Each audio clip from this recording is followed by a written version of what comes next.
Got Your Back Podstream is brought to you by Kinprint. For all your company's promotional needs, they do it all. Apparel, promotional products, using the highest quality brands. They do logo design, signage, and printing. Kinprint will promote your brand with excellence. Visit kinprint.ca.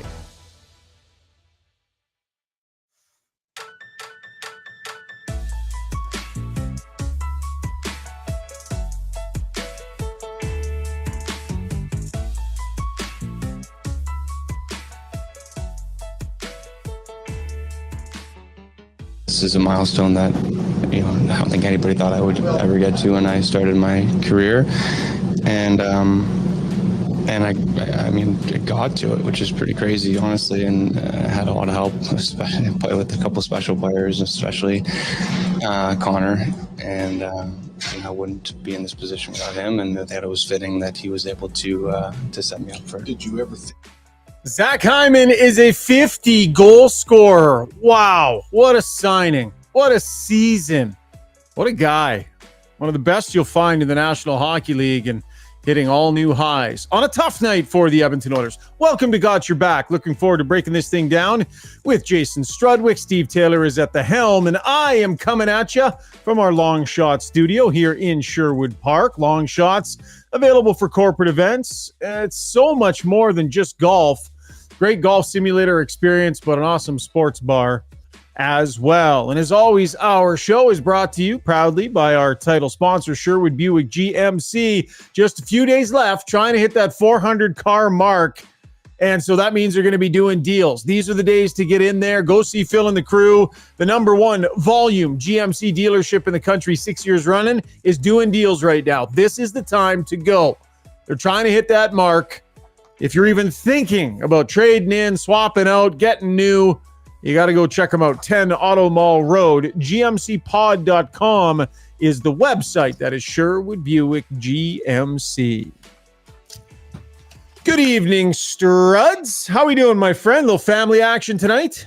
Little family celebration, yes. And apparently I'm the only one who is never gets sick on this podcast. So I don't know. Do I look after myself? Yes. Am I maybe the next evolution of man? I don't know. But here we are. I'm glad I can celebrate this Oilers game with you, Ryan Rishaug. You, of course, talking about the fact that Rob Brown is not joining us on the podcast. Now, okay, a couple things. One, he did show up. He actually showed up, and I would say he showed up on time, unlike others. Go on. And he just sounded like a bag ass. He sounded awful. Like he was trying to talk, and his voice was cracking. It was all over the place. He wanted to try and persevere. I basically kicked him off the show, Struds. I gave him no choice. What a warrior. What an absolute warrior he is. He pretends he has a sore throat Sunday night. I wonder what he did last night after the Oilers game. I wonder. I'd be very interested to know where he spent his evening. And did he get to bed early? I just, whatever. I'm just wondering, is he playing guilty? You know what we're going to call this for Brownie tonight, Struds? What's that? We're going to call it a maintenance day for Rob Brown tonight. And with that, let's get to breaking this game down. A tough one. The chat is already, it's grumpy in the Weiss Johnson YouTube chat. It's grumpy and people are swearing and then people are getting mad at each other. And there's just lots going on. Everybody's calm down. Let's be happy for a little bit. We'll talk about Hyman and then we'll get to the garbage afterwards. Our breakdown is brought to you by Mr. Dirk, the iconic men's clothing store in Edmonton, founded in 1939, just off White Avenue and 102nd Street. I was in there just the other day, looking good in there. They got some new shirt stock in there, some new suits. Looking forward to picking up some nice fresh stuff for the playoff run, Struddy. I always try and freshen up the wardrobe a little come playoff time, where you gotta look sharp, buddy. You can add a little something to your wardrobe for playoff time. Yeah, probably not. Let's be honest. I mean, right now, I mean, I'm not on TV as much as you. I'm more a vocalist. Yeah. Voice dubber, I think they call it. So yeah, no, I don't see that. Not that I don't want to. Yeah. Right now, there's not a need right now. But if I did have a need, Mr. Dirk's where I'd go. Absolutely. And they got casual stuff too. You know what I would love if you did one day is if you popped up on Overdrive in a full suit, like from your office, wearing your cans, like your headset, in a full, just outdress those guys and blow them out of the water. Yeah, well, that's not fair. I mean, those guys, put them all together, they add up to a soft 8. So if I put a suit on, I mean, like, it's pretty one-sided. MrDirk.com is their website. So listen, there's the rain cloud, and then there's the sunshine. We're going to talk about the sunshine right now, and we'll get to the rain cloud after the fact. Zach Hyman is a 50-goal scorer. Struds, just put into perspective, you saw the reaction from his teammates. We know the person that he is in that room. We deal with him all the time. Just put into perspective what it means for this person to achieve this goal at this point in his career. I was thinking about it today. I believe I was on 2 teams where players scored 50 goals. One was Pavel Bure with Vancouver. And I won't say he was the happiest guy, like about the team wasn't doing very well, but he got his 50 and it was fun, but it was not a reaction like today. Then Jaromir Jagr, I think he got to 54 when I was with the Rangers, and we were all happy for him, but he'd done it previously already. The guy was a scoring machine. So when he scored it, his reaction, his teammates' reaction, the bench's reaction, even Glenn Gullickson on the bench, I loved it. You could see everyone was really genuinely happy for him. And I thought Hyman looked like he had tears in his eyes. Like, it meant a lot to him. And they've been downplaying it in the days leading up to it. But you could tell once it went in, it was such a sweet moment, Shogger. And that's why we love sport. And I loved his reaction, his teammates. Everyone wanted to hug him. It was like a newborn baby. Everyone wanted to hold him and hug him. Big hugs. Those were big. Yeah. Those weren't like arm around you, pull you in. Those were like big arms. They were holding him. They were taking turns holding him, enjoying the moment.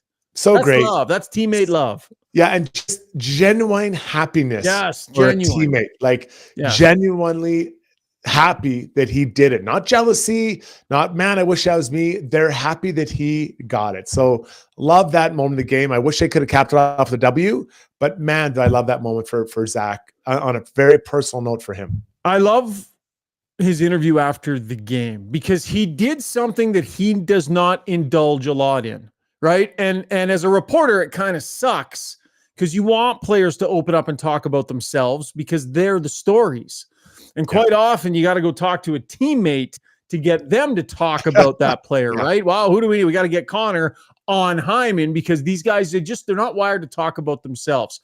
But Struds, in this moment, on this night, Zach Hyman talked about himself, reflected on his career, reflected on what this means, reflected on the odds being stacked against him, reflected on the perception of him while he was in Toronto. He opened up about all of it in a beautiful answer. Here it is from the Weiss Johnson soundbox. To think, long term, like my career's kind of always been, let's just achieve what's ahead of us. Right? When I was in university, I had 2 goals my first year. I was drafted, and nobody thought I was going to be I was just a draft pick. I was no longer a prospect, and everybody kind of wrote me off. And then I started to score again, and then all of a sudden, I was an NHL player, but I was an NHL player who had no hands and was a grinder playing next to, Austin and Willie, and that was kind of the narrative. And then I scored 10 goals, and then 15, and then 20, and then he's an okay player. He just plays with good players, and I still have that narrative, which is great, and it's awesome. Like I think it just shows like you just hit little milestones along the way, and you just block out outside noise, and you work really hard, and you have a positive attitude, and good things happen. Oh, man. Love that answer from Hyman. Love the honesty and reflecting on the perception of him over the last number of years, Struds. Never took any shots, was totally classy about it, but that guy was not kept in Toronto. That guy was basically shown the door. And for him to do this a couple years later at 31, man, that's got to feel good for him. Yeah, he's dramatically underpaid. Like, let's just call it as it is. Yeah. But to be fair, this is what I see. Just because a player, and we'll use Zach Hyman because we're talking about him, just because Zach Hyman doesn't talk or really not boast, but he doesn't sound like he's a really competitive guy, doesn't mean he isn't. Yep. Underneath that calmness and that all those little companies he starts and the books he writes and the nice guy demeanor, there is, I bet you, a massive fountain of intensity and competitiveness. And he wants to be better than people think he can be. And every player who steps into any league, I don't care if it's Division 7 men's league, you want to show people you're better than you are, because I should be better than this league, or I should be playing on this line. And that's what it's all about. So Zach, don't misread the nice guy act. No chance. That he isn't a massively competitive human being. Struds, look at the battles on the ice. You don't go into the corner, like, just take it right down to a micro level. Puck battle to puck battle to puck battle. Yeah. You don't win that many and be that dogged unless fundamentally you are somebody who wants to dominate and beat the person right there. 100%. Your point's really well made. I completely agree with you. But just because Zach doesn't give the fans or the media those little sound bits that maybe an Eichel might give, or, Leon, the cup or bust, and I'm not crapping on him, just like those ones, doesn't mean that he doesn't want to beat everybody out there. So this is the one that I recall, one of the most purest 50 goal scoring situations that we've seen, because nobody was betting on Zach Hyman to score 50 ever in his NHL career. Not one person. Maybe Connor McDavid, but no one else. You talk about him being overpaid, and you look at his salary, his cap hit, and he actually is. But I actually looked at his contract. I think he's making 7.6 in cash this year. So maybe he's feeling the pressure, right? Bringing in the big bones, and he'll make. I think he even goes up $100K next year. So if he's trying to earn his money and it's salary based, this was a hell of a year. Connor McDavid on his line mate and his buddy. Happy for him, obviously. A cool story to, from a guy that, was supposed to just be a checker in this league, and not sure if he would ever make it to this league. He worked his way. He's worked for everything he's gotten, and now he's a 50 goal scorer at the age of 31. It's pretty impressive. It's been cool to see and cool to kind of witness his transition from that to a goal scorer, and everyone's really happy for him. That from the Weiss Johnson sound box, where they're offering $200 off their Fantech HEPA filter system. Be proactive, right? Keep the air in your home clean. If we have another forest fire season like years past, you just, we hope that there isn't a single fire, right? And it got ugly the last few years. You want to feel comfortable somewhere when it gets like that. And your home should be a place where you can feel comfortable. This filtration system will take the smoke out of the air in your home and be especially helpful to those with respiratory issues. Contact Weiss Johnson for an amazing deal and get ahead of the game here. Be proactive. Visit weiss-johnson.com. Weiss Johnson, Weiss Johnson. I don't want to stop talking about Zach Hyman because I know what comes next, Struds. Anything else? Can we milk it any further? Any final thoughts on Hyman and 50 and what it all means? How about this? 60 is not out of the question here, bud. Like, it is not out of the question the way this guy's scoring goals. Yeah. Yeah, there's no doubt, especially when Connor's doing what he's doing with his passing. So, yeah, 13 games. Yeah, man, it's I love when you hesitate. You think while you're talking. Yeah, it seems like a lot to bite off, but you're right. I'm not saying it's impossible. But whatever he does from here on out, scoring 50 is always in his back pocket. He'll always have that puck. Yeah, that's pretty awesome, man. Pretty cool moment. Okay, fine. Let's move on. Chris Knobloch, what the heck happened to your team? We're up 3-1, and things were looking good, and we made a mistake, and 3-2, and now they're back in it when it looked like they're out of it. And then, special teams, obviously, that was a big part of this game. What were your thoughts on the Vincent Desharnais call that led to the Drake Batherson goal? I didn't see it. Let's just say that. That was a great clip. I didn't see it. He's not taking the fine. Chris Knobloch, so respectful of the officials. Tonight's about as animated as we've ever seen him. Struds, what are your headlines on the Oil tonight outside of Hyman and 50? Well, I thought he just nailed it right there. They gave the Senators a way back into the game. Yeah. And I think that's really let's just talk about that. Their second goal, Fogle and you know what I'm going to say? You can't trust the forward. But Fogle needs to when I be saw it. between his, I almost text you, but I wanted to save it to be live. He needs to be between his man and the net on the high side of what I call like the high side of his man. And when he realizes he's not, that's when Stützle realizes as well. And it's over. And he goes in and he scores. Stützle does, right? So it's just like, oh my God. And then the call on Darnay, zero. That is not a call. And this isn't a homer. If it had gone the other way, it said the same thing. That is not a penalty call at all. But you still got to get the penalty kill done. They don't. Two players kind of go the wrong way, or both kind of leave a guy wide open to hammer it home. And it's like, oh my God. Boom. 3-3. Now Ottawa's get some what do you call it? Confidence. And now we got a game. And you can't kill a penalty tonight. It makes it pretty hard. Can we discuss Drake Batherson's saucer passes? Like the degree of difficulty on that first one, man, that was impressive. Yeah, he's a very skilled. That's the thing about Ottawa. I think they have some very skilled players. Yeah. I don't think that all the pieces fit like they need to. And I think that'll be the challenge, not to get to stand too far back from this loss for the Oilers. But Steve Stales has got to figure out how to make these pieces fit better together. And they may have to make some decisions, not exactly like this, but how they trade. There was Bowen Byam trade for Middlestat, like a hockey trade to get pieces that fit a little bit better, because it just doesn't feel right. Like I was kind of, okay, how do you put these lines together that make sense? And I don't think that Martin knows either. So the penalty kill definitely hurt them tonight. Ottawa what'd they go 3 for 4, I think, on the 3 for 4 on the power play. What did you make of what the Oilers were able to because the ice was tilted, the shot totals were tilted, the shot attempts were extremely tilted. What did you think of what the Oilers were able to generate tonight after, when it was tight? Ottawa works their way back into the game, and that's where the Oilers need to turn it on a little bit. What did you think? I thought that Ottawa was very opportunistic on their chances.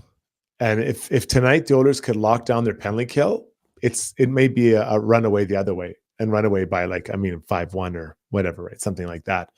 But the penalty kill just wasn't able to get it done. Your point's well made about Batherson getting it done. But it wasn't like the Oilers played terrible, but they just gave a chance for Ottawa to get back in. I think there's a little bit of a difference there between playing poorly and not really sealing off the opportunities for the other team. Let's just go back to that first goal. I'm not a fan of players laying down on the ice. Yes, you said we've that. talked about that. And Batherson, it was like a practice. He just sauced it right. I think it was Batherson. I think that sauced it right over Vinny Darnay. Oh yeah, bang, right in the back of the net. Now that may be team mandated. I don't know, but if Vinny stands up, he's not saucing it over top of him. Or the puck's not being sauced over top of him. it was so fast. The power play was so fast. Like win a draw, bang, it's in the net. I think they were like 1 minute and 10 seconds total power play time. They scored 3 goals. Like that was nuts how fast and efficient they were. The penalty kill was atrocious. Mm-hmm. Yeah. Well, what'd you say? They were 3 for 4 Ottawa on the power play. And that is really hard night. Now it's been going pretty well. But let's just be honest here. What is it, the last 2 games? It was 11 goals in Ontario. The last wasn't it 2 goals is 11. They've given 11 goals the last 2 games total. 11 goals. And so let's go back to the previous comments when they won the previous 2 games and probably didn't maybe deserve to win them all. And do we learn something? Do we learn something? And the media, you guys were asking them good questions. And well, yeah, you kind of learn something when you win, but I don't think you really do. I think maybe we've seen that the lessons aren't learned unless sometimes you just got to learn the hard way. Be ready to play, although they were pretty decent today. Just sealing those little details all over the ice. And they just didn't quite have it yesterday or today. Tough time through Ontario for the Oilers. Yeah, sometimes the punch in the mouth, right? Sometimes the wake-up call is needed. You think that this, they got Winnipeg, and I know Winnipeg's struggling, but they're a heck of a good team, and they've beefed up at the trade deadline. You got to be awake for Winnipeg, Struds, and this punch in the mouth here in Ontario, maybe get some square for that. I love this. This is the team I'd want to play. Let's go play a good team. Let's go in there. These guys have beat us in the playoffs before. They have one of, if not the best goal in the NHL. They have one of, if not the deepest teams in the NHL. Maybe not the highest of high top ends, but they're deep, man. So everyone's got to be on board for this game.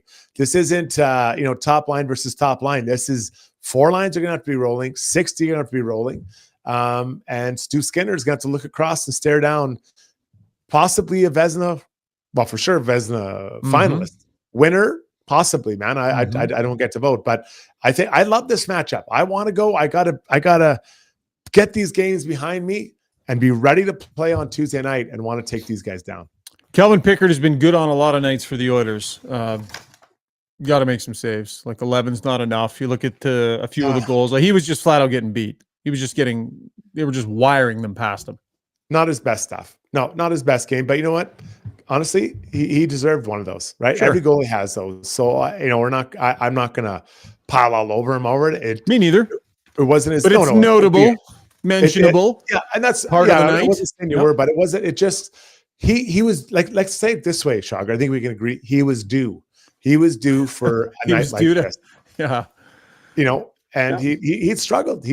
But if you can get a couple more, the fourth goal on the power play, I think it was. That's probably one he can probably get across there. Maybe close that one off. The Stützle, the one I talked about, Fogle not being in the right place. Yep. But again, those guys got to help him out. But mistakes happen all over the ice. Ryan Nugent-Hopkins is having a hell of a time. He hit 3 posts in the last couple of games here. Yeah. So the production is not there to the standard that is required of Ryan Nugent-Hopkins. Struds, what are you seeing in his play if the production isn't there? I think what I've noticed, at least the last couple, especially tonight, is he was trying to shoot from closer to the net. Mm-hmm.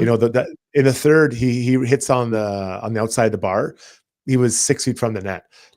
I felt like last year, and you can chime in on this one, I felt he was getting more shots from closer and in the slot. I feel like this year we haven't seen that as much from him. And I think that's something he's got to get his game back to, because you might not score every time you're around the net, but you're getting more opportunities, more looks, more touches when you're in and around the net. And I'm not saying he's playing a perimeter game, but he's got to get back inside that, what I call the house, right? Kind of from the side of the net, out to the dots, up the top of the circles, and then across. Be more inside there. I'd like to see him, because even on the power play, I would think his shooting totals shot totals are way down from last year, just on the power play itself. Swanee9 says RNH isn't working for his bounces either. Thought there from Swanee9. What did you think of Adam Henrique and Leon Draisaitl together? I see that as I've said it before, Henrique is like just a little bit under version of what Nugent-Hopkins is his best. So I could see why they would put that there. I understand why he's there and why he's in that place, because he thinks and plays similar to Nuge. So he had some good looks there tonight. He did nice handles, right? Looked good. Nope, I like him there. Goal. But now everything else is thrown in turmoil. Everything else being the third line, who plays on that line, where does Kane go? Does Kane play on his off wing? Whatever, all those things. But I would like to see more of it, because then basically each of Leon and Connor each have a Nuge-like player beside them, a cerebral thinker, and then he maybe put a bit of a worker bee shooter on the other side.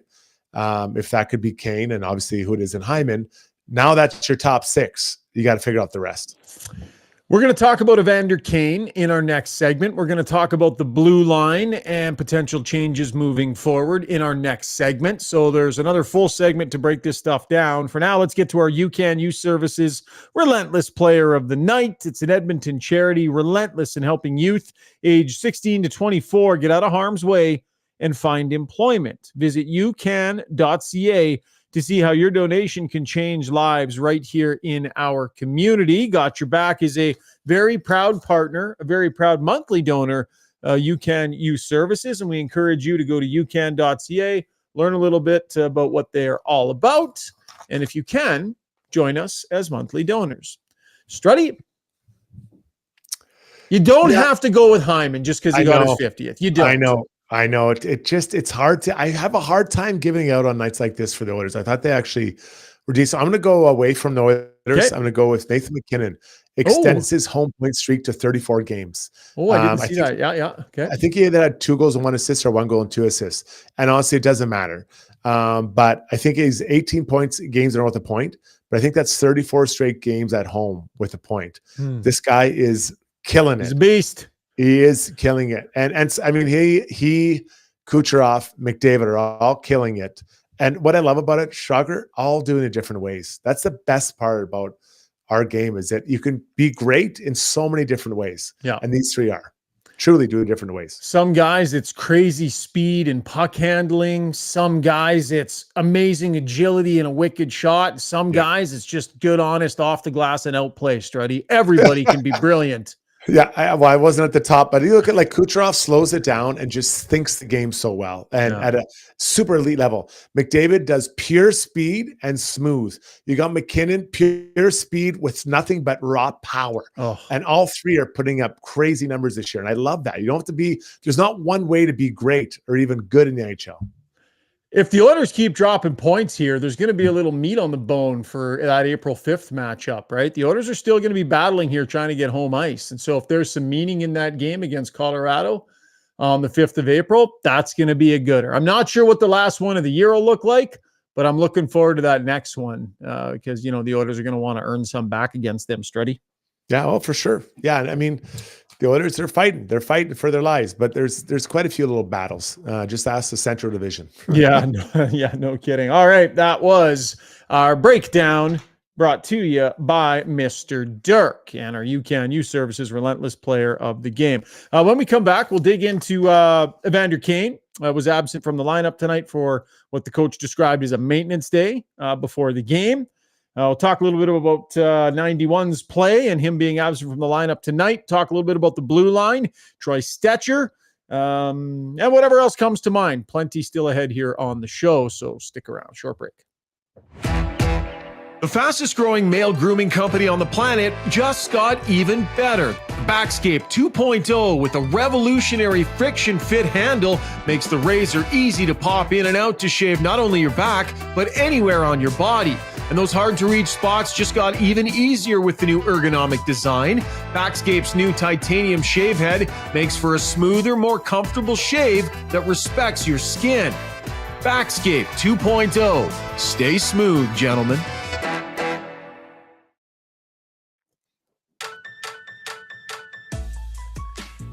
Let's get to our takeaways, brought to you by Dr. Tyler Fix and Redefined Health. If you're an athlete like myself and Struds, you know how taxing sports can be, like tennis on the body. At Redefined Health, they help athletes achieve better overall performance and prevent injuries. Adding professional treatment to your training can be the missing link to pushing yourself to the next level.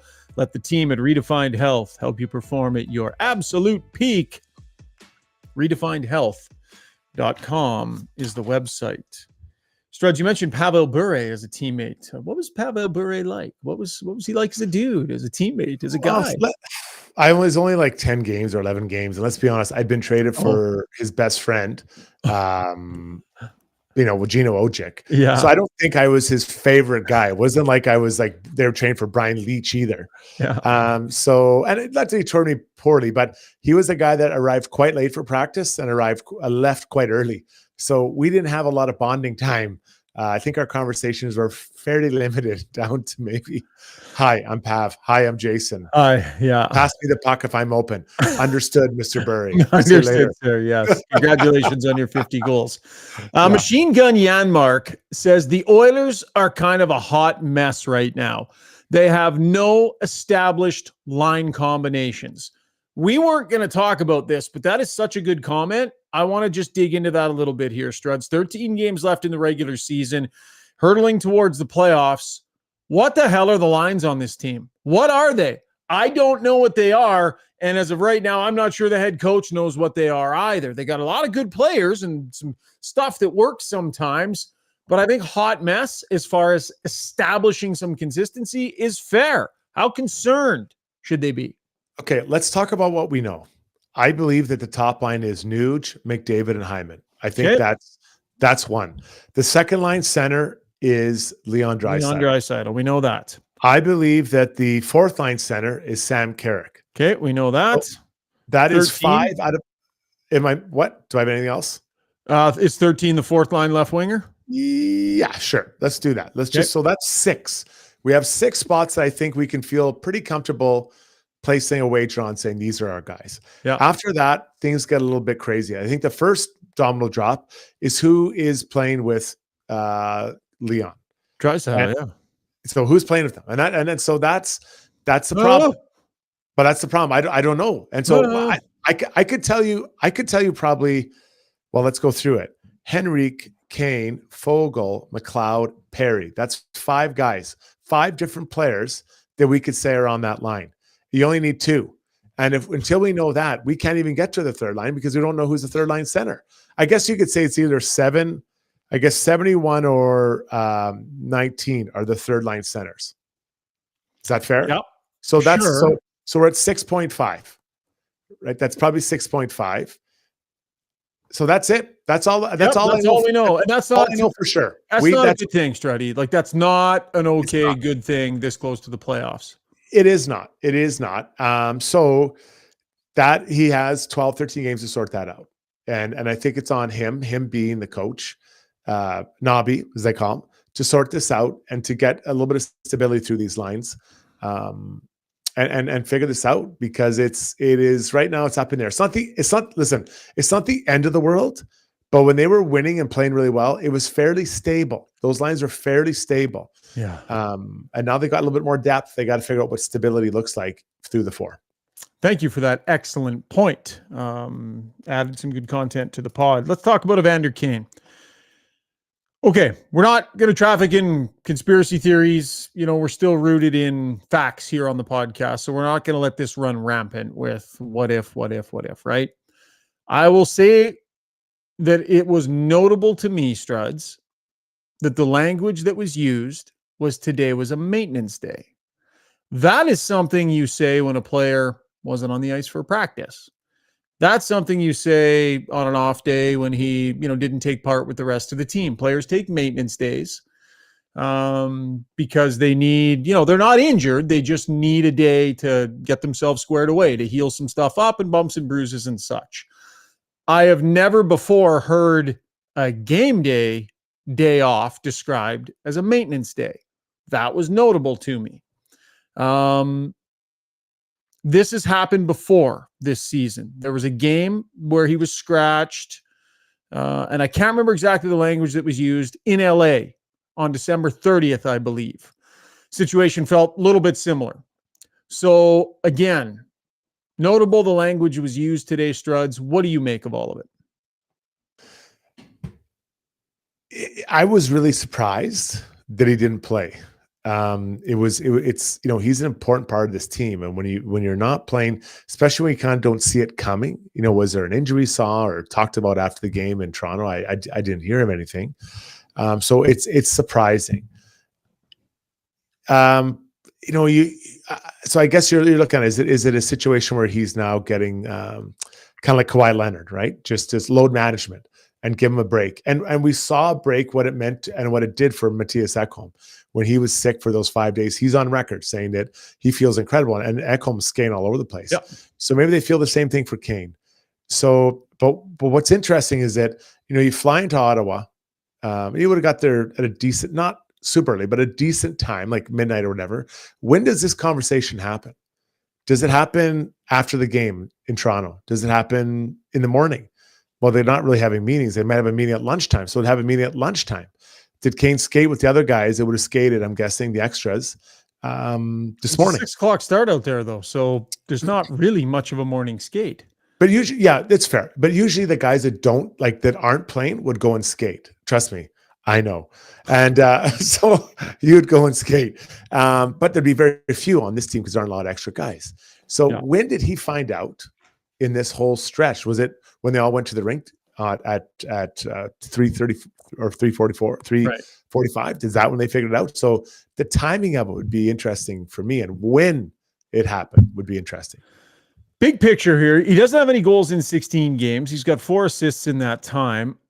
I feel we've seen a bit of an uptake an uptick in his emotional engagement in games. He's been at least trying to finish some checks.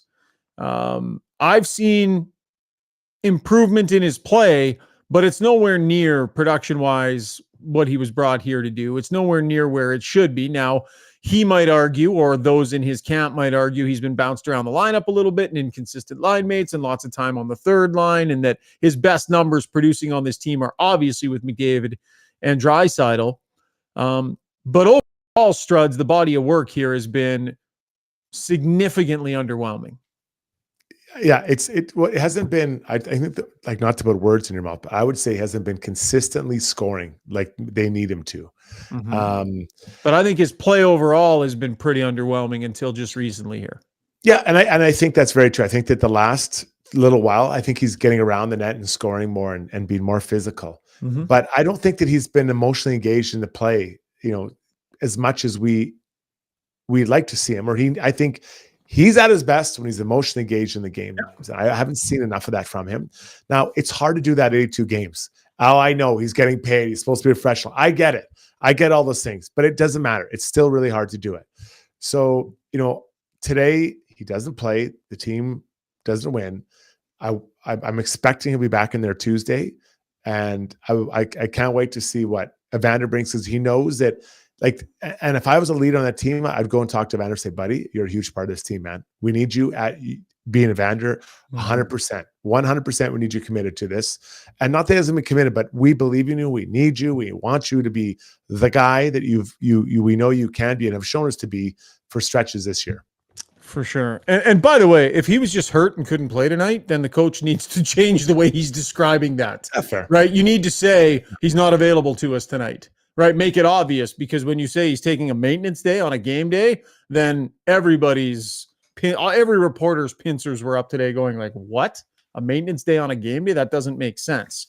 So I don't know exactly what the deal is, but wasn't available to them tonight, or wasn't in tonight, and we'll see what he can bring against the Winnipeg Jets coming up here on Tuesday. Want to talk about the D. We discussed Troy Stecher going in. Listen to Rob Brown on the post-game show tonight on 6:30 Ched, which he was able to tough his way through. Apparently that check was worth it, Struds. Yeah, he did sound like he sounded brutal. He's not as convinced that Stetcher's going to have a role to play here. Like, Brownie's been hesitant every time I've talked about this. But I think that it is time. I think it's time. Now, whether it's Desharnais or whether it's CC, probably in this moment it should be CC. Honestly, the Oilers traded at the deadline for a decent defenseman and gave themselves depth. What's the point of that if you don't let the internal competition happen? What is the point of a guy coming in and doing what he's supposed to do, which is play well, if the internal competition is not allowed to naturally take course? It's time to allow the competition for the right side on the blue line for nature to take its course. It's time. So you're taking CC out right now? I would. See, I actually think there's something not right with the big boy, Vinny. Pre-fight and post-fight, I don't see the same player. I don't think he's as physically engaged in the match, in the games. His passing still looks okay, so that maybe defies what I'm trying to say. But well, if he's hurt, then take him out. That's fine. If CC's the healthier of the two, then do that. But if both guys are healthy, I'd take CC out. Yes, yeah. I think right now, I think it's Vinny. I would take Vinny out if there is an issue with his hand or whatever. Because I go back to the game in Toronto. He needs to be a masher to their skilled players when his skilled players are getting mashed by similar D-men on the other side. Yeah, and we didn't see it from him. But you know who else we didn't see it from? How big is Cody Ceci? How strong is Cody Ceci? Generally regarded as one of the strongest players on the team. His compete level is not high enough right now. It's not. He's not meeting the standard for what it's going to have to be for this team to go where it needs to go. So you've got another defenseman that's in town. It's like, just give me a look. Just give me a look. You can play Stecher with Darnell Nurse. It's worked. You can do it. So let nature happen, man. Send a shot across the bow. It's time to shake things up. It's getting a little too cozy and a little too comfortable. Start sitting some guys. When Evan Bouchard doesn't show the sense of urgency that is required in a moment, skip over him for a shift. It's not the end of the world. It happens all the time. Yet in this town, on this team, it's like the end of the world if somebody gets sat for a game or benched for a few shifts. It's like, this is nature. This is the way hockey is. And the lack of competition happening internally for spots has hurt this team all year long. It's time to let nature take its course in this bloody lineup. Yeah, it's an interesting point, and I understand what you're saying. I think that CC, I think maybe just a reset might help. Sure. But he might win the battle. I'm not saying he'll be overtaken and be out of the line. He might win. Right. It might awaken something in him, and he'll go, yeah, I got to get my ass in gear here for sure. But I think it's the physicality point you make is really well made. You look at Toronto now, they have Edmondson, Benoit, and then who's the other guy missed? Oh, McCabe. Yep. 3 physical players, and I believe they're all on different lines. And if I'm wrong about that, then I apologize. But half their D are physical. The Oilers need to have at least 3 guys that are being physical as well. I'm looking at Darnell Nurse, Vinny Desharnais, and Cody Ceci. Those 3 guys. Now, Kulak can be as well, but they need to find that physicality and a little bit more edge. Remember a couple of years ago, it was like, we got to be hard to play against. And speed and skill and all that helps. But when you get down to heavy lifting, you still got to do it in the trenches. I'd like to see those 4 D-men specifically bring a little bit more. The standard needs to be higher. Jay Woodcroft had a hard time holding this group accountable. And as a group, they let it slip way too far at the start of the year. He didn't do enough to get his arms around that. And it wasn't all his fault. That was his fault in it. And I think Chris Knobloch needs to bear some teeth here. And I think he needs to bear some teeth with, his lineup decisions, bear some teeth with some in-game decisions. I think that those decisions need to match what the standard should be. And I think there are a few instances where the standard is slipping and there isn't really anything happening. And I think that's a problem. And I think if you want to be a Stanley Cup winning team, you have a coach that is willing to hold you accountable when standards slip. He'll pat you on the back and he'll send you back out there. But players should fear that if they continually make a mistake of poor coverage over and over, vacating the front of the net, of going into the corner and not competing, of not back checking, if you continue there making these mistakes, there has to be punishment. There has to be accountability so that it stops. And this team needs to start injecting some of that into its lineup. This coach does. Okay, I'm done preaching that. Okay, we got Strudy's World coming up next. Or no, we got Take a Lap coming up next. Strudy's World and Ask Us Anything as well. Lots of great action happening on the stream here tonight. Want to hear what you have to say about what I just had to say about Strud's assertions tonight. What do you think is going on, the situation on defense? What's the right move to make? Steve Taylor is gathering some of the best comments, and we'll go over those in Ask Us Anything. Real short break, and we will be right back. Long Shots Golf is the destination for both golf enthusiasts and sports fans. Top-of-the-line TrackMan simulators provide a highly entertaining and accurate golf experience, while a full-service sports bar loaded with big screens and scratch kitchen make it a truly unique destination. They have locations in Sherwood Park and Edmonton. Experience the best indoor golf and sports bar in town. Visit longshots.ca. That's longshots with a Z.ca. Time to talk about your mortgage? It doesn't have to be a daunting conversation. With over 16 years in the industry, Maria Gallus with Maximum Mortgages knows how to make it easy. With access to dozens of different lenders, let Maria customize the perfect solution for you. Whether you're purchasing, refinancing, or renewing, or a first-time buyer, Maria's simplistic approach and expert advice will have you feeling confident you're in great hands, making informed decisions. Take the stress out of your mortgage journey. Contact Maria Gallus at mortgagesbymaria.ca. That's mortgagesbymaria.ca.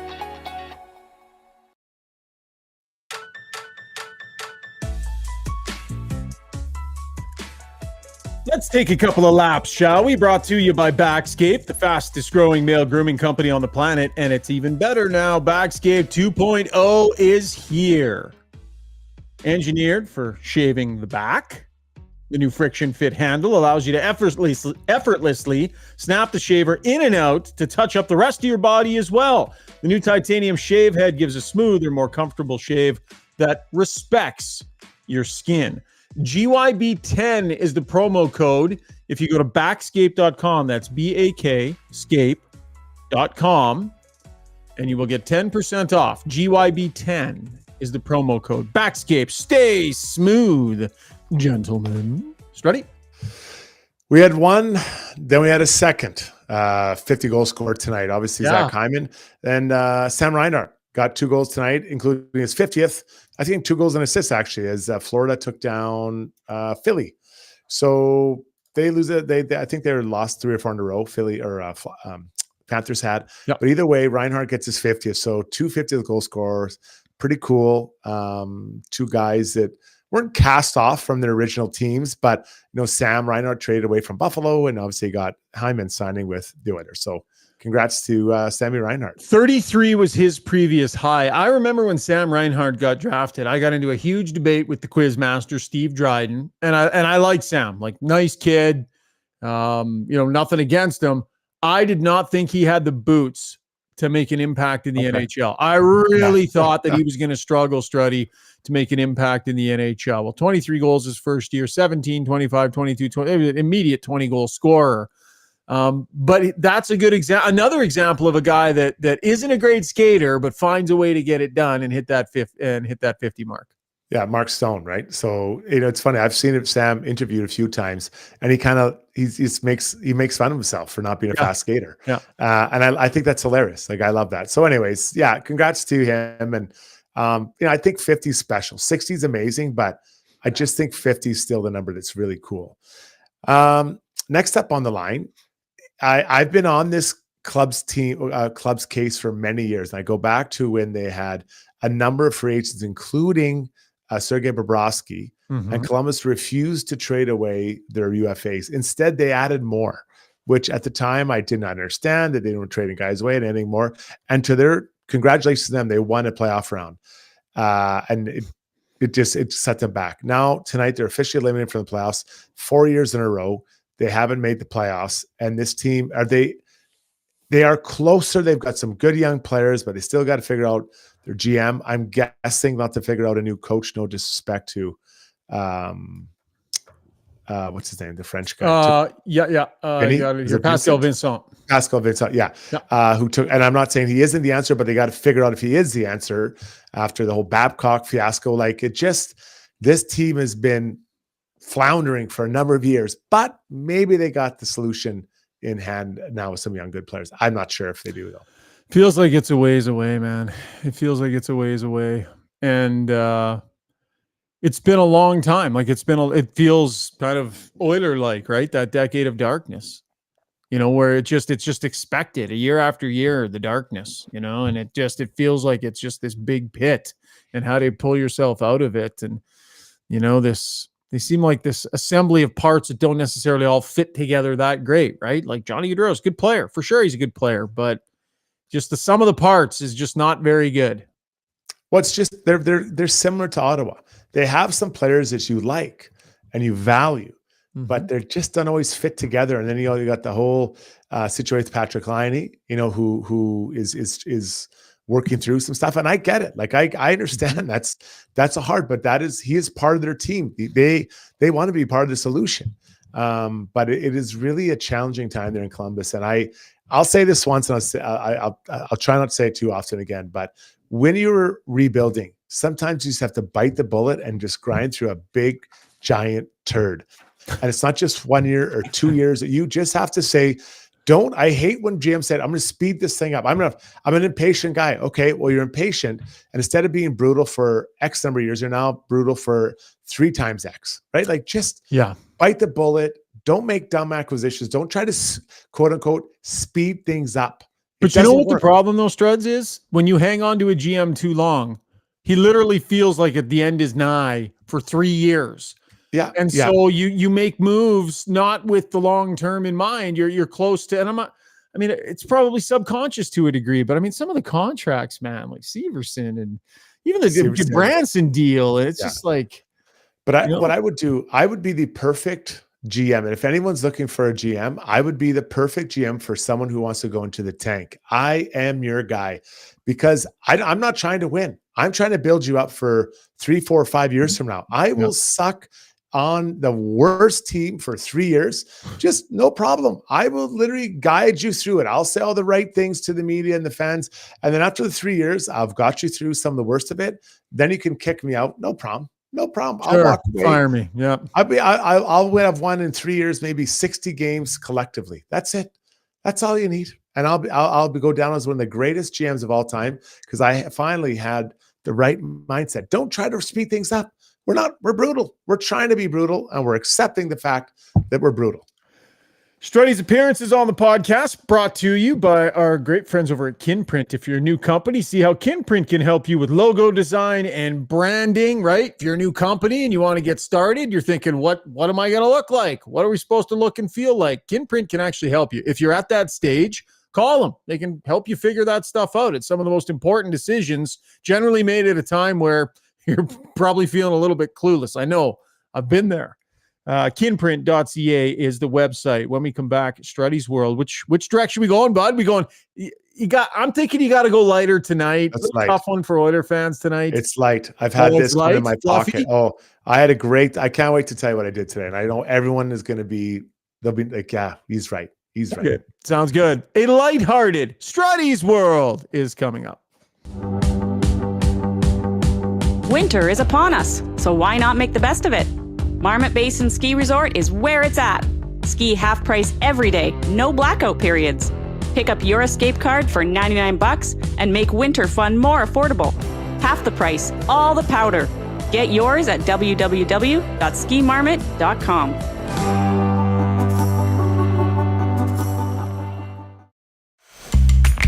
When you make a mistake, heads should roll.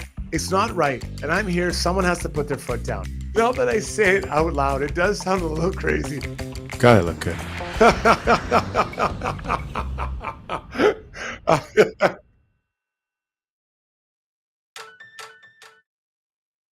No, I forgot about the new song. Here we go. Oh, Steve-O. So that was a technical upgrade that Zuby made. He loves the Shipwreck Rum music so much. He was like, hey, Shocker, when we come back out of break, when you're doing the ad read, can I run the tropical music? I was like, yeah, Zuby, you're the technical director. You got it, Steve? Do you have it? Here we go. Hit it, buddy. Time now for Strudy's World, brought to you by Shipwreck Rum. The Brindley family has been handcrafting their rum on the Caribbean island of St. Kitts for decades now. All those steel drums, it just feels so tropical. Shipwreck Vanilla is blended with natural Madagascar vanilla, gives it an incredible smoothness. I can attest. Take one sip and you will agree it truly is a vacation in a bottle. Get Shipwrecked. Available at your local liquor retailer. And as always, enjoy responsibly. Oh, but you will enjoy. Strudy? There are a few things I love. I love working around the yard, right? I do some, like, I'm not the biggest green thumb, but I make it happen. But I can always tell when it's time of year, I get a little itchy to sweep out my garage. And so the last couple of days, I put my truck, I left it out on the driveway so it could dry inside my garage. Then today I took the old scraper out and the broom, and I didn't do my wife's side. Obviously, she doesn't want to do it. Maybe a little premature, but I swept that baby out, or scraped it, then swept it out, and there is not a dust or a piece of dust or a little rock at all anywhere in my garage. And it feels so good. It feels like I feel at least like I'm scraping and sweeping winter away, and it's time for the great spring. The sweeping of your garage is an annual tradition that feels so good. And to me, it symbolizes the coming of spring, guys. Tell me I'm wrong, but I love it, Sugar. I love that time of year. Steve, I'm sure you have a garage that you sweep out and are diligent with as well. Yeah, hop in here, Steve. You can have at her with this one. Struds, what you got? You got the double or you got the triple? What is the finishing on the floor? And your vehicles park inside during the winter, so there's a lot of muck and sand and such. Like, is it a major sweep out? No, I just did my side. My wife, she doesn't want to leave her car outside, and I get it. But I'm like, well, then you're not going to get cleaned up. Yeah, You only she did made- half the garage? That's right. Well, I'm not going to do it. It's wet. Moisture, I don't Oh my do goodness, it. Struds. I don't do it. You didn't I even don't do the it. whole thing. You got to clear I'll- the garage out and get every corner. How do you have Well- any satisfaction whatsoever from an incomplete swept garage? So what I Half do of this- it's still a dusty mess. I usually do 2. So this is, if you really want to get personal. So I usually do 1 around now and I get a chance and break in the weather and I do it. And then after the city cleans all the streets, then I return and I do it again. Because now I You know do the there's whole no thing more or just dirt coming half of in. it? I'll do the whole. Well, that's my wife's decision. I don't run her Steve, world. Tell him he's She full can of crap choose. here. He totally blew his credibility being this ultimate sweeper when he said he only did half the job. Well, yeah, Totally. like dust is just going to move from Shona's side of the garage to yours right away, right? That's her problem. That's not my problem. Well, She it becomes knows. your problem pretty quickly. How can you sit there with a feeling of satisfaction? You're like, yep, no, and it's just crap over on that side. How do you Well, keep her driving that? side, the door into our garage or our house is on my side. So that's clean. My entryway is clean. And I will be like just this week, I'll be bringing the bikes up, get them all ready. So I usually park outside so I can have all the bikes and stuff organized and set up. So I'll have it all organized. I said, if you leave your car out for a couple of days, I will scrape your side. She chose not to. That's her choice. Listen, I don't tell her how to live her life. There's no doubt she has a very handsome husband, but she can make her own choices and do what she wants to do. So I have that was a good Strudy's World. I don't mind that. I kind of call bullshit on your feeling of this complete job. I think you're missing out. I think what you need to do is just do it to its entirety and then really sit back and behold the work ethic and the job. It's half done. I think But more grid's coming. You can't sweep out a wet garage. I understand what Struds is saying, and you can't do that unless yeah. Now in Kelowna, it's been dry here for a long time. Like everything's dry. We don't have to leave the car out of the garage for a few days right now. It's great. So yeah, everyone's out with their brooms right now in Kelowna. It's awesome. Rye guy says, I'll never look at Struds the same. Chris R says, well, Struds will be sleeping on his side of the garage. You only do half the garage. I could. It's clean enough. I could do that. Steve, where does everyone in Kelowna sweep their grit? Do they put in the garbage or do they throw it back on the street where it came from? Back on the street right now because the street sweepers haven't come through yet. That's what I do. I throw it right back on the street. You brought it in there, you take it back. Once the street sweepers come, then I have a problem with that. But before, it's fair game. Just throw it on. Fair point. I got a quick little reveal here. I've been spending tons of time in my garage. Guess what I got the green light for, Struds? Steve-O, guess what I got the green light for? The sim? It's big. You're allowed to park your car in the garage? No. Golf sim. Yeah, the golf sim, really? baby. Garage is turning into wow. a golf sim. I am so fired up. I am so excited. I've been diving into this project for 3 straight days, sweeping like a madman. I did a complete job of, decluttering, right? Getting rid of, purging a bunch of stuff, pulled everything out, a deep sweep of the garage, Struds. Maybe that's why I'm just not impressed because I have done a proper job recently. Now, did you have to sweep the whole garage? Because can you hit it from one end of your garage to the other? Like, or yes, it is a small garage. I have a small garage. All right, I'm a man with a small garage. I don't know what to tell you. It's no, I was more of just more talking about how far you hit the ball. Like you could sit at the door of your garage and not hit the back of your garage. Dude, he's doing a lot of golf chirping for a guy that lost the one game we've actually competed against each other. One game we've competed and I won. And I'm not bragging, Strud. You just do a lot of chirping. I hit so far over your ball. Like, what do you have to hit? Like, honestly, a 9 or an 8 to catch up to my drive, your second shot. Just be honest. You did outdrive me a ton, for sure. You did. Did. It was every time. Anyways, let's not make this personal. Well, you can come over to the sim when it's up and running and we can compete and maybe it'll be an opportunity for us to get closer and we can have Brownie over. We can hang out together. We can spend some time off air together. We can just sort of build the whole friendship thing. I could see that. I think that'd be a lot of fun. Seriously? Yes. Yeah. Why not? I'll bring my swimsuit, jump in the hot tub. Okay. Be great. Bug it. Done. Steve, we got him on record, buddy. Yeah, I'll clip it. My new best friends are coming over. Okay. Ask Us Anything is coming up. That was Strudy's World brought to you by Shipwreck Rum. For over 60 years, Belvedere Golf and Country Club has been delivering a high-quality golf experience to Edmonton and area.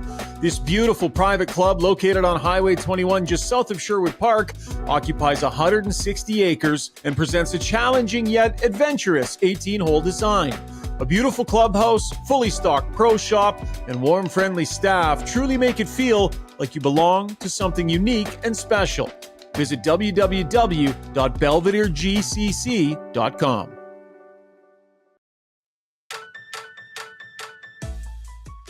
And if anybody's wondering, that was the golf course that I beat Struds on, Belvedere Golf and Country Club. We're gonna get out a few more times this year. I think it'd be good. It's good for the pod. Get little competitive juices flowing. He beats us both, though, doesn't he, Struds? Oh yeah, he does. Yeah, he's like really good. Incredible. Oh, I would not chirp him. I chirp him about a lot of things, but not that. So the guy who texts the lawyer, "You can't handle the truth," the tennis pro, yes, that's right, and gets absolutely schooled. You wouldn't chirp Brownie on his golf game. No, because I've seen Brownie golf. I hadn't seen Mark, the lawyer, play tennis. Now I won't chirp the lawyer anymore. Bitcherman says, Shogger, a small garage makes the truck look bigger. The truck from Sherwood Buick GMC, by the way. Let's get to Ask Us Anything, brought to you by Match Eatery and Public House. Happy hours better at Match Pub Ice District. Score 20% off Appies, half-price wine, and other drink specials every day, 2 to 4 p.m. Located adjacent to Rogers Place in Grand Villa Casino. For more information, check out matchpub.com. Steve, hop on in here and let's rock and roll through a few of these before we wrap up this Sunday night. Okay, some people asking about Campbell and, just based on the fact that the Oilers have let in so many goals in the last couple games. Of course, Campbell's name comes up. So Ahmed says, Oilers should bring back the soup and see how he does. Paulie replied with, Ahmed, please don't utter that player's name in anything oil. And Bob's your uncle said, hey, the soup is scalding hot right now. So yeah, just thoughts on when and if we'll see Campbell back. 2.58 goals against average, 920 save percentage so far. He's played 29 games down there, but has been really good recently. There are cap implications to that happening. They're still tight to the cap, so I'm not even sure. I'll check in with Hart if they're even able to do it right away here, Struds. But I mean, Peckard had one bad night here. He's been really good otherwise. It's not time. Listen, it's a very positive thing that Campbell's doing what he's doing. I think it's fantastic, but the cap, I think, makes it really hard to have it happen. I don't feel that the last two games has been on the goaltending. I think that we can. Today wasn't a great night for Pickard, but I think he was due for one of these. Just like every goalie in the league is due for these. And then yesterday, I don't think it was the goalie at all. I think it was the players in front of him. So let's not overreact here. I think if there's one thing we love to do in Edmonton, it's overreact. Yeah. And I'm advising not overreact. Strudy, I'll throw something at you quick here, Steve, as you get the next comment ready. Someone who I know listens to the pod because he just can't get enough of it and loves it, whose opinion I actually respect a fair amount, sent me a note tonight suggesting that Sam Carrick was a bit of an issue, right? Not winning faceoffs, not doing a lot on the penalty kill. Mm-hmm. Add him to the list of guys that didn't fully do their job here over the last few games. And tonight was a tough one for him from that standpoint. Not a player we talk a lot about as the fourth line center, but again, competition, right? Competition. Sam Carrick's not going to be winning those draws and doing a good job on that penalty kill. And I know Ryan was in tonight. There are other players that can play that position. Set the bar and put the guys in that are getting the job done. Well, you don't have to tell him that he had an off night, right? He'll know. He's old enough. He evaluates himself. He's earned every game he has in the NHL. He's earned it with how hard he's worked. So, he also had what I would call an off night. It happens to players. Unfortunately, you can't have too many players having an off night, or just maybe in specific parts of the game, like the penalty kill. When the group has an off night, it's tough. When one guy has an off night, it's bad enough. But when the group as a penalty killer has an off night, it makes it really hard. Steve? Okay. Bob's your uncle with a couple comments. First of all, he says, imagine the poor kid who walks into Strudy's garage with sandy shoes on trying to sell Grow Guide cookies. Go stand on my wife's side with your sullen shoes. But a more serious one from Bob's your uncle. He says, hey, has anyone noticed the officiating tighten up already pre-playoffs. Teams who push the Zebras buttons are getting pushed back hard right now. Meh. I'm blowing the whistle on that one. I don't want to talk about the refs. Steve Struds, what do you think? Meh. Yeah, I didn't like the call on Darren 8 today for sure. That led to the which one was it? The third goal? Might have been the third goal. But anyways, I didn't like that call. And also, I don't buy Girl Guide cookies, not because I don't like them, but because I believe they only sell peppermint cookies. What? Girl Guide? Well, they sell the chocolate and vanilla. I think they only sell peppermint. I might be wrong. Someone weigh in. I was told they only sell that. So my wife buys them. And not like I snub the girls, but I just say, sorry, I don't like peppermint. How do you buy them for your wife? No, I don't. I refuse. She can get her own. She doesn't sweep her side of the garage. Man, I don't like the direction this is headed. You're going to be living in my basement soon. How do you guys eat your Oreos, by the way? I don't really buy any. I think my wife buys them. She hides them because she knows I like them. I just eat them whole. If I was, you just fire a hole into your mouth and just crunch away. You too, Steve? Yeah, just. Yeah, I think realistically, in my mind, I'd probably do the twist and lick. But yeah, it's so rare, and I'm probably in a hurry running through an airport or something like that I'm just gonna. Sure. You got to do the twist, eat the dry side, then the lick, and then leave just enough on there to pop the other one in your mouth. There's an art to it, but you guys know I'm a big texture guy. Moving on, Steve. Okay. But why do you only eat Oreos in airports, Steve? That was a really weird comment. You know why? I was on a red eye last night. I just spent 5 hours in the Calgary airport, and there were snacks coming from everywhere. Yeah, and it's just chaos. And there's no pretzels. There's nothing healthy. The kids were handing me snacks, like snacks that I wouldn't normally eat. And you're looking for a garbage can, you just eat it instead. Anyway, you know what I did yesterday? Speaking of not being healthy. Oh boy. I was so hungry after building my simulator in the garage. I came in and I wasn't sure what the plan was for dinner. So I grabbed leftover spaghetti from like the day before. So I had a plate of spaghetti. And as I'm finishing my plate of spaghetti, Randine walks through the door. I'd completely forgotten. This was planned like 3 days before, and I was told about it. Walks through the door with like full spread of Chinese food, like full spread. Oh. All the good stuff, everything, right? It had been planned. You know what I did, guys? I had 2 dinners. Double carb heavy dinner. I had a big plate of spaghetti and chased it with a giant plate of Chinese food. It was, boy. Yeah, it was gluttonous. But in fairness, I'd been working so hard all day, I basically hadn't eaten anything. So I earned it. Calorie neutral for sure. Yeah. Okay. I broke even. Paulie says, I think McDavid is just so good that Bush especially defers to him. When's the last time we saw Bush make a move and use that sneaky twister? Or Nuge use the shot from the top of the circle?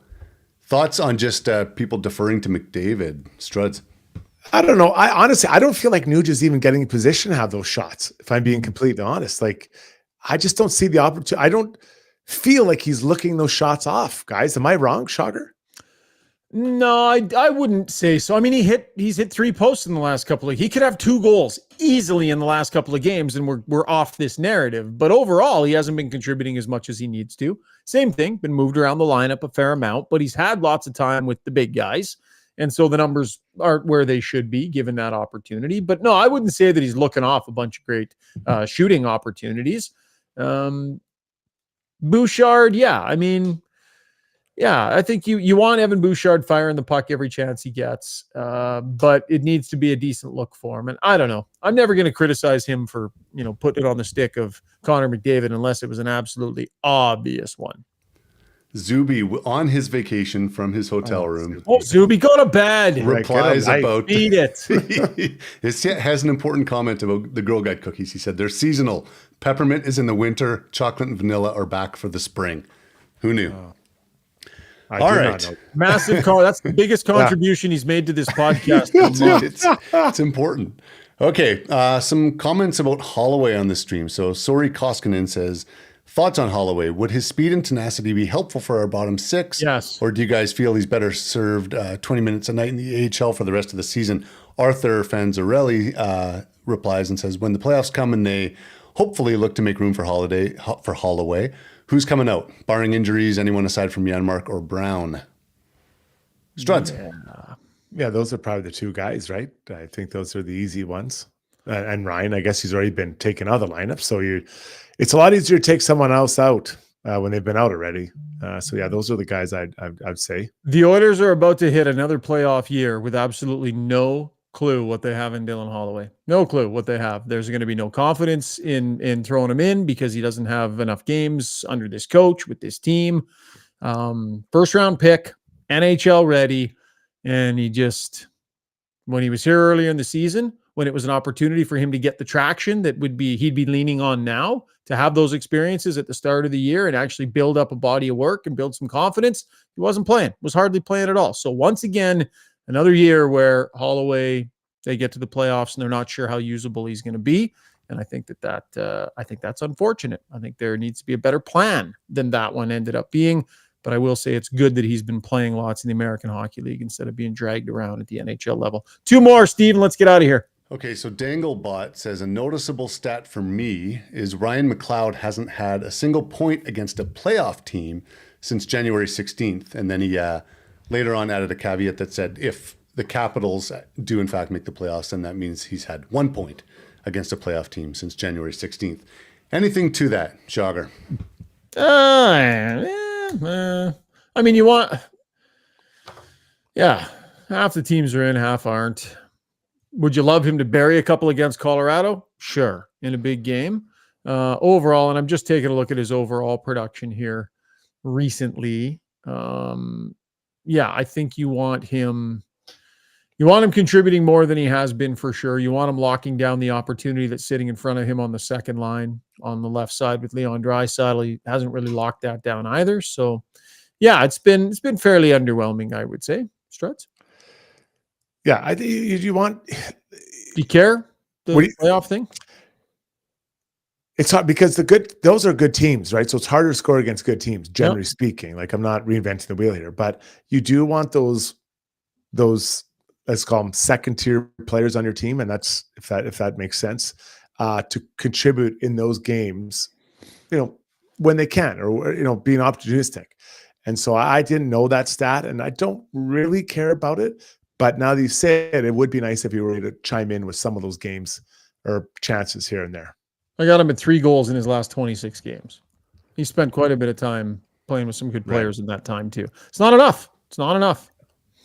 Okay, last question comes from Marku on Twitter, and he was asking. I didn't copy it exactly, but he was wondering, Struds, and sorry to put you on the spot here, but were you ever in a situation on a team where the captain or a leader on your team had to speak to someone like Kane, pump his tires a little bit, tell him he's what is needed, and did that get that player going?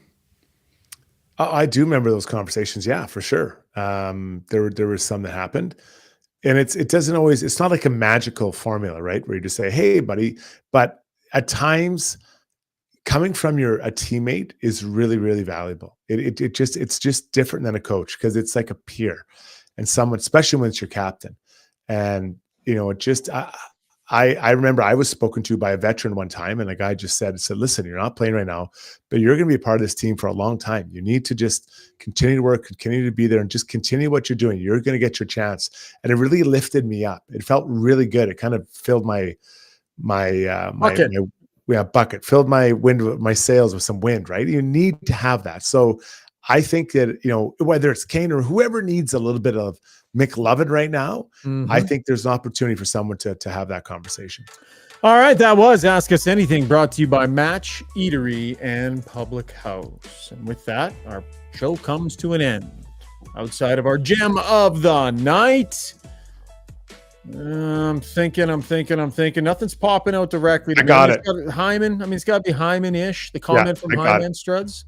Now, just the moment when Hyman scored, the reaction by his teammates, that is pure sport, love, and joy. So that moment when he scored, everyone hugging him, McDavid going to get the puck. I loved everything about that. That was a pure moment, and we don't often get to see that. Yeah, that was real nice, real good to see. And some emotion, like legit emotion. And as a reporter, I love the comment that Zach Hyman had at the end of the game too. That almost supersedes it because I think like a reporter. Love the fact that he opened up and reflected on his career. It's been fantastic. And good for him. 50 goals, Zach Hyman. Pretty impressive stuff. That'll wrap up the show. Thanks to our title sponsor, Sherwood Buick GMC, and all our sponsors, quite frankly. Thanks to all of you for joining us on the live stream. Lots of great interaction here, and we really appreciate all of our regulars. and appreciate some of the newbies that hopped on as well.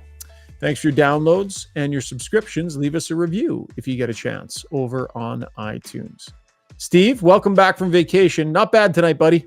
Thanks, boys. It was fun. Nice to be back. See you, Struds. See you guys. Good night.